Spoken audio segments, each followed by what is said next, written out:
Greetings and salutations, David Duford here at the Ford Insurance Group. The differences between telesales and face-to-face final expense sales. We're going to talk about that today. Here's the thing. You're probably watching this because you have gotten a lot of insight. Maybe you're doing due diligence on the different ways to sell final expense, or just insurance in general really applies there as well. And you see a lot of talk between the differences between face-to-face and telesales. Maybe even some influencers suggesting that face-to-face sales is dead, or that telesales is a racket and a way to fail quickly. I've heard both sides of the argument. And what I'm going to be doing today is to give you my perspective. A couple of things to tell you up front before we get started, because I want you to know kind of what my biases are. At the Ford Insurance Group, our focus in recruiting and training agents and mentoring them one-on-one is in the final expense market for both face-to-face and telesales. My background as an agent is predominantly face-to-face, with a sprinkling, 10% or so of my entire sales side before I started growing. Of telesales. So I have a little bit of telesales experience. I've ran a small call center for years off of my own organic final expense lead. So I understand, even before we started recruiting in mass, about telesales. And then, but most of what I have personally done is face-to-face. So I've seen kind of both sides of it, granted more for final expense face-to-face, but we've recruited agents at least now for 3 years at the filming of this in telesales. We have a good bit of experience. And also for telesales and face-to-face, we currently recruit in both models. So I come to this more as somebody who's seen both sides of this. I'm not necessarily pushing one or the other. And I think that's important to consider, because a lot of the times you don't necessarily get the truth or the bias or what's behind the vehicle. And hopefully my goal in telling you this is a better, hopefully a better way for you to decide what's best for you, is ultimately this is going to come down to. So I'm going to try to present both sides of the argument as best as I can. And my goal is to maintain a neutral position. So face-to-face. What is face-to-face? What is telesales? So this is final expense. So face-to-face, first of all, refers to going to a client's house and sitting down with them at the kitchen table to sell them a burial insurance policy. You're actually there in person, right? The old-fashioned traditional way of selling. For telesales, what we mean by telesales is not Zoom, right? Like we're doing right now in our insurance sales success forum, where you guys are watching live. If you're on YouTube, you can join at davidford.com/ISS for free. Lots of great training, live training availability as well. We're not on Zoom selling final expense. We're using literally the phone to pick it up and call and close people, okay? There's no, that is what anybody in the final expense says remote, at-home sales, or telesales. It all means the same thing. It's telesales. Very little Zoom is done, or virtual kind of meetings like this, if you will, because it's just our clients aren't technologically there yet. So most of the business is transacted simply over the phone. So I want to make sure that we define the differences between face-to-face sales and what that actually is, and what telesales is and what it isn't. You know, it's on the phone sales, not Zoom-based sales. So let's first start off with the pros and cons of face-to-face. Then we're going to get to the pros and cons of telesales. And then I'll kind of give you some summary thoughts on how to look at this from a big picture standpoint, because the goal is ultimately, and why we're talking about this, is that you want to pick a strategy to focus on. One of the worst things that I see out here promulgated by these MLM insurance IMOs is that you can be a hybrid agent. You can be everything. You can have your cake and eat your piece of cake and eat it too, or whatever, right? That's not really true in anything in life. You have to make decisions. And when you say yes to something that you focus on, you say no to a lot of other things. Again, case in point, look at professional athletes. They say yes to becoming the best that they can in their particular sport, which means they won't be good nearly as well or as elite as in others. That's most athletes. There's some exceptions. Deion Sanders, maybe Michael Jordan as well. But besides that, the vast majority of elite athletes are good at one thing only. And likewise, if we think of ourselves as a performance-based professional, which we are, it's just in sales, not sports, I think following that same kind of mentality is important to respect and appreciate.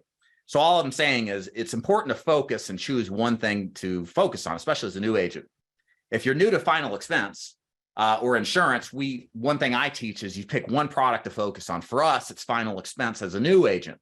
Getting good at final expense takes a lot of effort and focus and energy, but coming into it, trying to do final expense, mortgage protection, Medicare, annuities, all at once, it's like a tsunami of information that you're not going to have any chance of consuming and understanding nor appreciating at high levels of activity.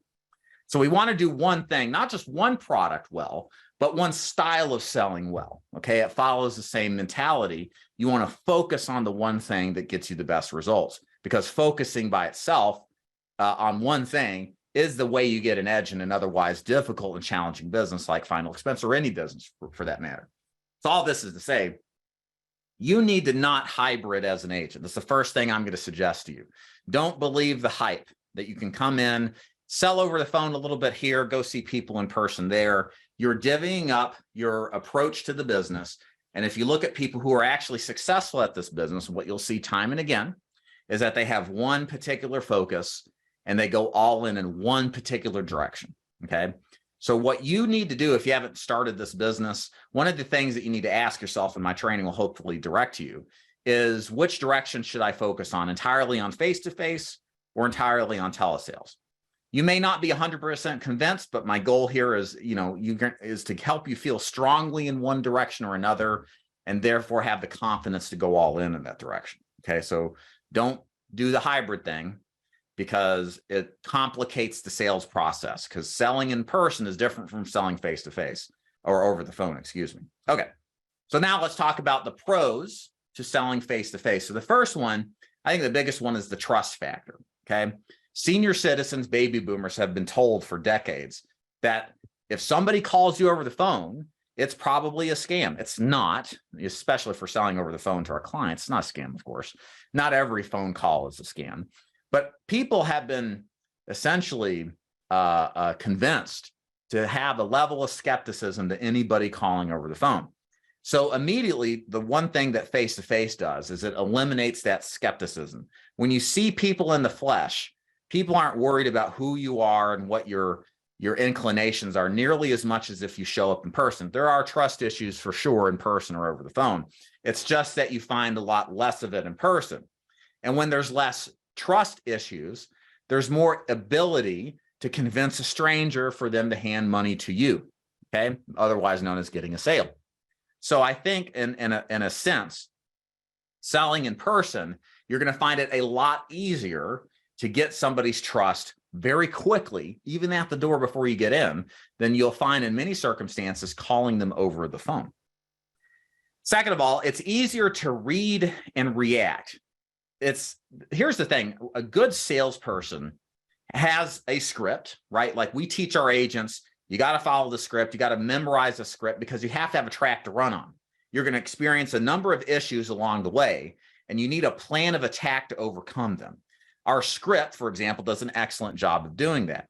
But you also, at the same time, need to learn how to react to the circumstances that you're in, because some things come out of left field you didn't expect. Well, how do you handle the objection that you may hear early on you didn't expect, that wasn't a part of the same script? So we walk this fine line between being completely scripted and following our script, but also reading and reacting to what the environment throws at us, right? So that's what makes for an effective agent. And the reading and reacting part is a lot easier to do in person than it is over the phone. Now, here's why. Think about it. If I'm sitting down in front of somebody and I'm looking them in the eyes, I'm looking at their body language, what can I pick up on? Well, I can pick up on if they're pissed, if they're angry, if they believe me or not, if they're engaged or not. I can pick up on their emotionality a lot better, because your voice, what comes out of your mouth, is not the whole story. Your body tells a lot more of the truth than just the words out of your mouth. And a good salesperson in person is going to have a better time picking up on that. Maybe they get the sense the person is not believing them. Well, maybe now they can pivot and do a better job of selling why this product is important to them, for example, right?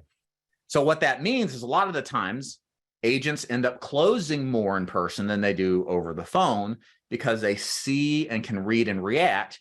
Whereas over the phone, all you got for you is just listening to what the client is saying. You don't know what's going on in their environment. Are they watching Jerry Springer while you're sitting there trying to convince them that they should buy burial insurance. Are they on the toilet, distracted, right? Yeah, I mean, there's all sorts of things that can go on that you just don't know what's happening, right? And so you can't as easily read what's going on. And it's hard sometimes to pick up on those nuances in a conversation as you would be able to in person.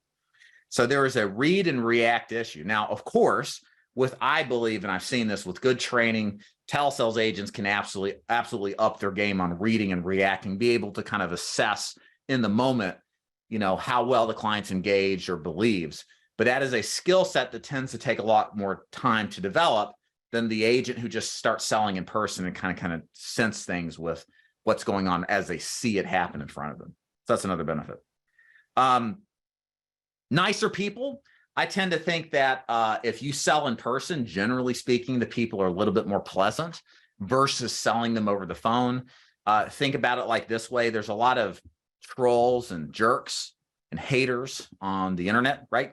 It's very easy to be rude and disrespectful when you don't have to face the person face to face, mano a mano, right? Because then at that point, it's like there's consequences for being a jerk. You could get punched in the face, right? And so I find that there are a lot easier people are easier to deal with in person, generally speaking, than they are over the phone. You'll get less rudeness, less disrespect, certainly less rejection. And it tends to be a bit of an easier time for the newer agent to manage than the experience over the phone. People are a lot shorter on the phone. It's easier to hang the phone up than it is to slam a door in your face or to physically grab you and throw you out the door, right? So people tend to be a little bit more pleasant in person.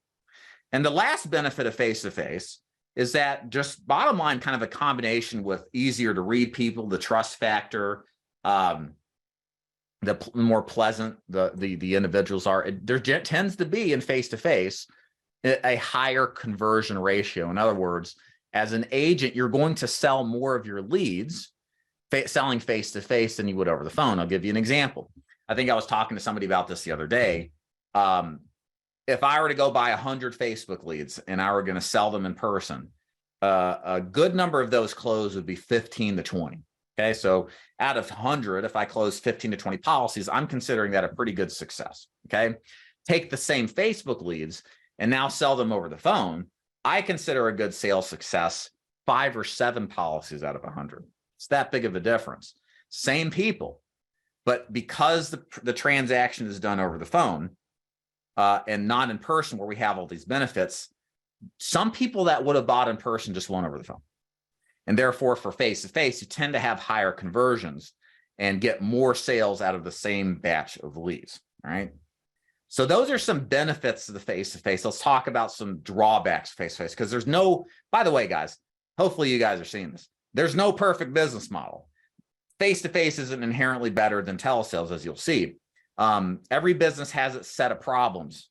What you have to ask yourself is which set of problems can you accept and manage best, right? In order to have longevity in the business. And that's kind of where I'm going with this whole presentation. So some cons about face-to-face.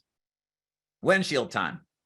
At the peak of my career selling face-to-face final expense, probably put on 1,000 to 1,200 miles weekly. A lot of windshield time. A lot of time at the car shop, changing oil, rotating tires, right? And a lot of time just not selling people, because in order to sell face-to-face, you got to travel, you got to go places, you got to meet people at their home. They're not going to line up and come to your office, ladies and gentlemen. Sorry, it's just not that good.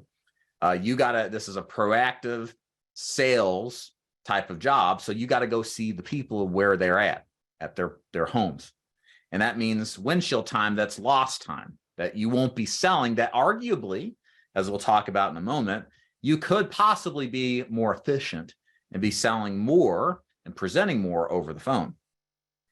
This is a very big deal, especially to some people who are concerned with their safety. When you're in people's home, and I don't think this is a final expense thing, this is just a selling in people's home thing. When you're showing up at people's houses, man, sometimes you don't even know what to expect. I mean, I can give you a couple of stories that, well, there's some I won't share because they're a little, rated R. But there is, I remember one person, I knocked on their home. It smelled like there was somebody dying or dead in the house. I mean, I have a iron stomach, and I remember just taking the breath in from the apartment. I was sick to my stomach for like 2 hours later. We didn't even go inside. We just door knocked the person. I had somebody threaten to kill me down in Alabama in the backwoods. Banjos are playing. I still closed them. He was just a little off the deep end, but I still got him closed. What else? I had a guy answer the door with a machete in his hand. I was a little worried about that, but he was just cutting fish, supposedly. There's all sorts of play, so I've had a drug deal done in front of me. That the grandson took the drugs out. That was interesting. So I've kind of seen a little bit of everything, and you will too, long enough selling face to face. And it makes for all fun and enjoyable stories to tell here on our broadcast. But if you're a person who's concerned about their welfare and putting yourself in questionable situations, that is a reality of selling anything in home. And you got to ask yourself, are you comfortable with that situation? I always felt comfortable. I never felt truly threatened, like I was going to, have harm against me. But I've had people tell me that they've felt like they're in a real scary situation. And so you have to take that into consideration is, do you feel comfortable going into strangers' homes?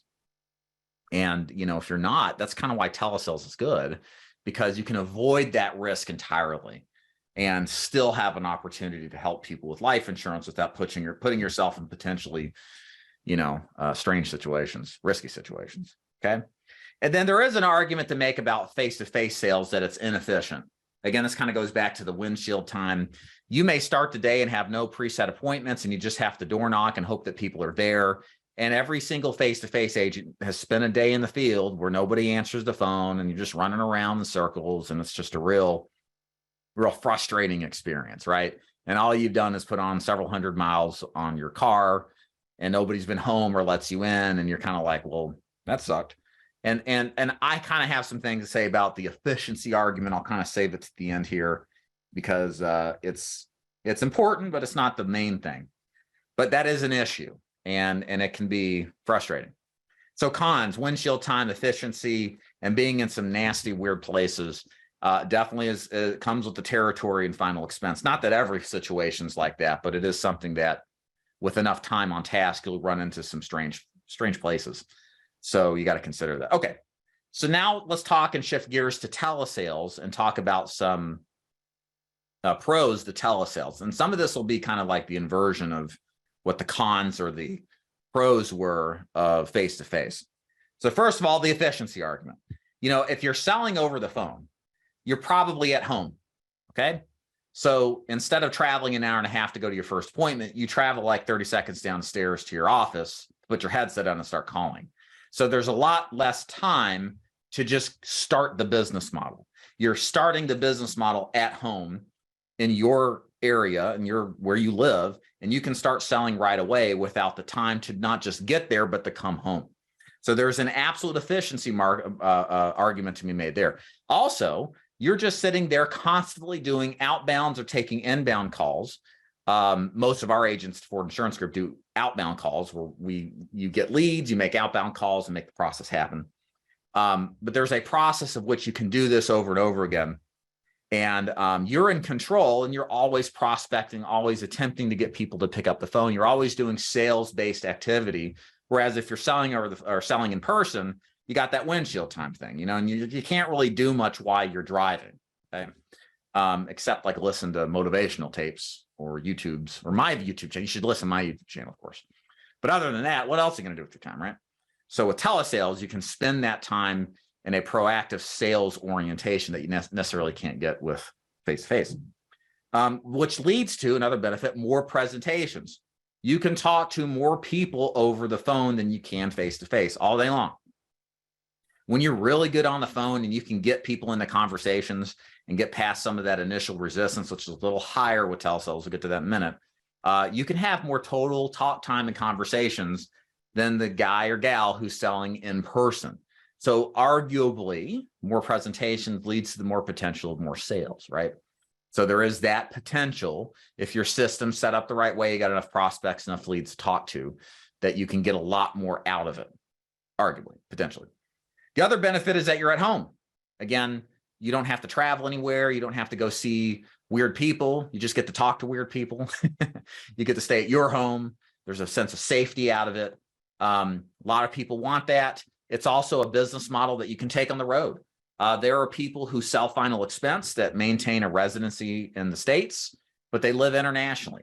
One of our agents is going down to Argentina to live for whatever reason, and he's going to maintain a residency in the States, but he's going to sell out of Argentina because that's just where he wants to go. Another agent of mine, Oscar, is going back to where he was from originally, Bogota, Colombia. He's traveling there, going to be there for a couple of months, and lives in Florida. But he's going to sell over the phone while he's there, and he can. So the telesales model, what's cool about it is it allows for a lifestyle-oriented business. You're not relegated to the immediate geography to go sell. Like where I live in Chattanooga, if I'm face-to-face, I got about an hour and a half radius around Chattanooga that I can work and be home every day. But with telesales, it's worldwide. So you can live out, in a sense, arguably, a lifestyle-oriented business where you can live where you want, travel where you want, and still have the ability to make sales, because what the insurance rules dictate is the insurance that you sell, it only matters where the client is located and whether or not you have a non-resident license in that state, not where you're currently located.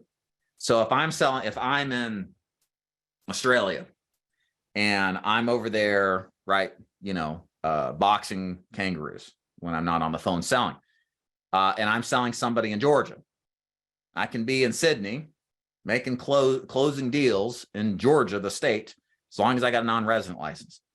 And I can do that all day long. So that's a cool thing you can't do with face-to-face. It gives you a level of freedom and mobility that you otherwise couldn't get with face-to-face, okay? So those are the big advantages of telesales. So let's talk about some cons, some drawbacks, because there are a lot of people out there who are saying telesales is the only way to do business, or telesales is superior.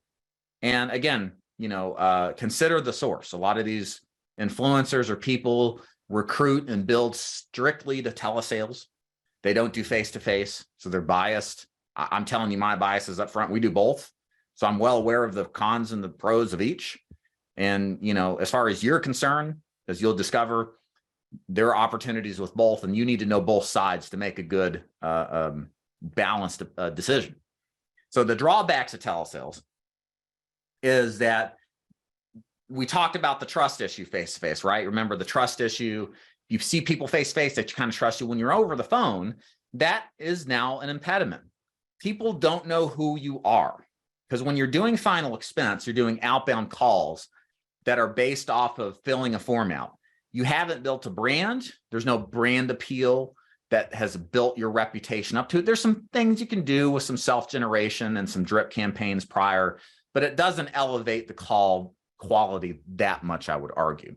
So you start off at a disadvantage, I think, from a trust standpoint on the phone than you do in person for the average agent and the average client that you see. So you're going to, because of the trust issue, have a lot of issues more often than not than you would selling face-to-face, one of which is objections. You will hear more objections selling over the phone, even if you're good, than you will in person. I'll give you a couple of examples. You'll get a lot of resistance on the phone in the beginning of the call more often than you would if you door knocked or just set a simple appointment. People are pushing back. They don't want to go into a phone call with you. They'll give you all sorts of excuses. Again, we teach in our agency strategies to overcome this, but it provides a level of extra resistance that you have to overcome to be proficient at telesales. You're going to get a lot more objections at the end of the call regarding banking information and Social Security. Because, and look, there's objection rebuttals to those things. There's ways we can handle those that work. But the crux of the Social Security and the banking objections that you get to collect that information from the client, it's based off of a lack of trust. They don't quite believe you, or they're worried about something.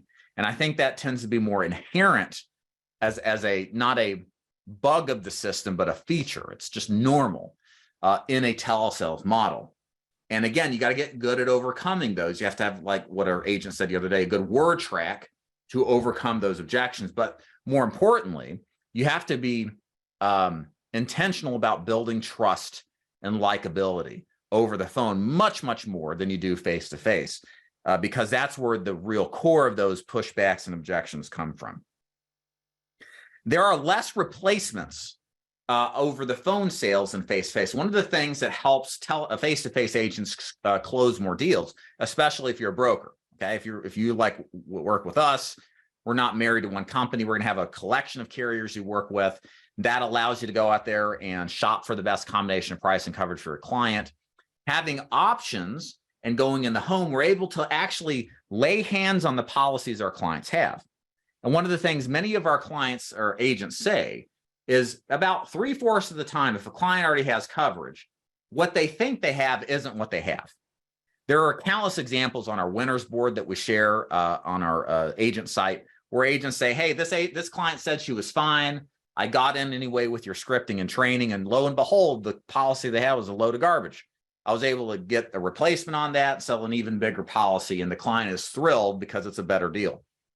Having that happen over the phone is a lot harder to accomplish. What you will find with most telesales arrangements, what you're doing is writing coverage for the first time, or potentially adding more coverage on to what the client already has. So you're not going to have the opportunity nearly as much to replace inferior policies with better selling over the phone than in person. Because why? It's like, for some reason, again, maybe it's the trust factor. Maybe it's because you can't actually look at what the client has like you could physically. You're not going to be able to review the policy as nearly as often. And so what that ultimately means is you don't have the ability to reason with the client and say, hey, you see what you said you had, look at what you actually have, and look at the problem with that. And what the outcome of this is you don't have what you think you do, and I can do better and help you with something. So there's less conversions because of that. And that partially contributes to why you're not going to close as much over the phone as you will in person. Okay. So cons here, difficult. And let me wrap that cons up here. Because of all of these difficulties, the truth about telesales is that it is a more difficult style of business to do for the average agent. Telesales is not as simple for the average person to do as face-to-face is. With face-to-face, there's just something about being there in person, seeing the client in the flesh, making eye contact, that puts the client at more ease, and as the numbers bear out, converts more of those presentations into purchases. Whereas with telesales, you've got the distrust issue, and you also, good telesales people have to be very scripted, but not just good at reading and following in a disciplined fashion what the script says, but performing the script. You really have to be an actor and have that mentality of being an actor on stage, performing to everybody, to the people in the front row, to the back row, because all you have to depend on is the voice coming out of your mouth that goes into the phone and how that's perceived on the other end. They can't see you. All those things that help contribute to lowering their defenses, you don't have that. And it's just harder to teach. Less agents are successful selling telesales because of that. Now, in our agency, I'll give you the example. This is true for us. We have a metric that we rate our success by. And it's really important because what I have seen over the years is if an agent could sell a policy in their first week, they likely have the capability long-term to be successful. So, and that's measured by after they get trained and then by leads and go in their first week making sales. If they make a sale, they have a great shot at long-term success. If they don't make a sale, this is not the business for them. So case in point, with telesales in February, of all the agents that we enrolled, went through our mentorship one-on-one program with Tim, bought leads like they were instructed to at the rate and quantity, and then went out and start selling on the phone, only 80% were successful, which to me is fantastic because the failure rate in the business is 95% of all agents. So 80% was our success rate. But contrast that with final expense face-to-face, same metric with David Heath, for example. We had Same thing. Agents that came in February went through the one-on-one mentorship with David, bought leads like they were instructed in the right type and quantity, and then actually went out and sell. Our face-to-face agents had a 95% success rate making sales in their first week. So there's a difference, 80% versus 95%. Both our trainers are excellent. We're picky with who we choose. We want to make sure we choose the best candidates for the Ford Insurance Group. And there's definitely a difference in the success rates, at least on an initial success rate, which I think is indicative of the challenge that comes with success in the telesales space. So that needs to be considered. And to kind of wrap this up, and if you have questions, throw them in the chat. I'm going to get to them because I'm kind of summarizing everything up now. So what are some takeaways from today's training? This is really important. Number one, there's no perfect business model, okay? There's pros and cons to face-to-face, and there are pros and cons to telesales. If you guys are looking for the business model that just prints money but has no risk elements to it, you're never going to find that, okay? There's always problems in life. You know, you can have good problems or bad problems, right? And in business, what you have to decide in our space and final expenses, what set of problems can you accommodate towards the most and manage? Can you manage the fact if you are okay with the issues with telesales, and you're just going to make up for it with more work and working on yourself harder, and go for it. Be a telesales agent. You know, if you're not quite sure of that and you just are kind of more old fashioned, you like face-to-face, talking to people in person, please sell face-to-face. There are successful agents in either category. Our top agents in telesales, I can think of a couple of them are writing 30, 40,000 plus a month. Our top agents in face-to-face, same thing. So it's not like one is going to outproduce the other. What happened is that agent carefully considered the pros and cons like we're doing, and they chose the right arrangement that best suited their personality type and work ethic. And that's really what you have to do here, okay? And how do you make that determination? You go through this process like we did, and whatever you've decided after thinking about this thoughtfully, wherever your bias is, as far as I feel really strongly about telesales, or I really feel strongly about face-to-face, do it. And just know that, you know, you're going to be attracted to, some people are still attracted to face-to-face, even though they do they are attracted to telesales, even though they do face-to-face. But we want to play to our strengths, especially as new agents, because we have to think about this business as we have only one shot to be successful. Most agents flush out, 95% of them in the first year are gone. You never hear about them again because they made flippant decisions that weren't carefully constructed, right? And hopefully that's why you're here, because you recognize that and want to avoid that. Make sure that you trust your instinct and go with the strategy that best suits you. The last thing I'll mention here is that there's this efficiency argument. Efficiency is something that takes a backseat to effectiveness, okay? What is the difference? Well, efficiency is like not wasting your time. So there's a feeling like wasting your time in person is going out there and door knocking and maybe getting nobody to answer the door and wasting time. Well, the difference is it's a lot more effective from a conversion standpoint to go door knock or run face-to-face appointments. Just the conversion ratios are better. So what we want to be concerned with here is how to be effective. How can I be the most effective? And effective in final expense insurance sales is defined as writing business. And ultimately, what is more effective comes back to our original point we made just a moment ago. Where do your strengths lie? Follow the direction in where you want to go that best matches who you are and how you envision your business model. And then the last thing I'll say about this, and I'll take questions that you guys have. You may choose the wrong one, but the cool thing is I truly believe if you go through the process of getting trained, like what we do with one-on-one mentorship, which has made a tremendous difference for our agents' success rates, and you get out there and buy the right quantity and type of leads, and if you don't make a sale in your first week, this business is probably not for you, assuming you did right and joined an agency that actually cares about training you, which most don't, frankly. And if it doesn't work out, you can always pivot to the other one, okay? You should be making sales in your first full week in the field after being well-trained if you really have the potential to be successful. That's what I've discovered over the years. And the point being is that if you make a wrong decision, you can easily pivot, assuming the rest of the variables mentioned earlier return.